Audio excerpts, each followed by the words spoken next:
当大闸蟹遇见淮扬菜是什么体验呢？今天我们来到了江苏吃蟹之旅扬州站。扬州也是淮扬菜的发源地，当大闸蟹遇见淮扬菜会擦出什么样的火花呢？我们拭目以待。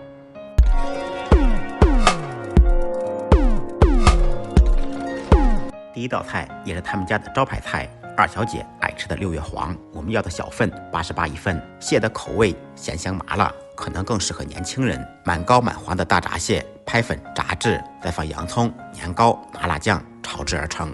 它这个蟹啊，口味是咸鲜麻辣的，下面还有些年糕啊、洋葱啊这些小的配菜，麻椒比较多一点，麻味比较大一点。熟醉蟹2只58，尝尝他们家的醉蟹味道怎么样？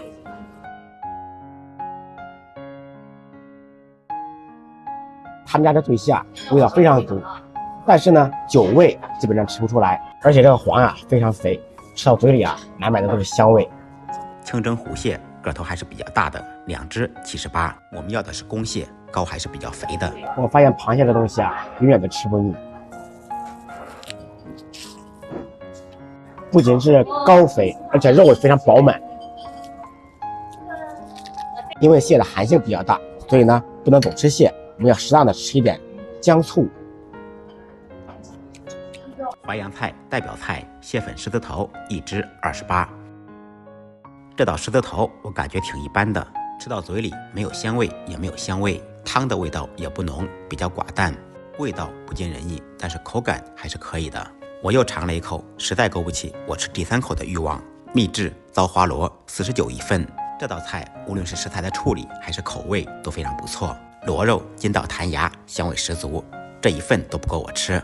淮扬大煮干丝1份28，但是仍然吃不出这道菜的鲜香，里面缺了最重要的2种食材，火腿丝还有姜丝。估计厨师偷懒了，连高汤都没有熬，直接用的清水，没有吃到淮扬菜的精髓。水晶肴肉28一份，有些地方口音也叫水晶销肉，这是江苏镇江的一道名菜，正宗做法是肘子煮熟以后压制而成，吃到嘴里香而不腻，入口即化。这道菜无论是口感、味道还是价格都还可以的。蟹腿肉虾仁炒饭1份58，这道炒饭吃到嘴里很香，但是口感不利落，有点发黏，颜色发黑，类似于海鲜版的酱油炒饭，也没有吃出蟹肉的味道，价格反正是不便宜。总的来说，这家店啊做蟹还是不错的，但是淮扬菜确实没有吃出太大亮点。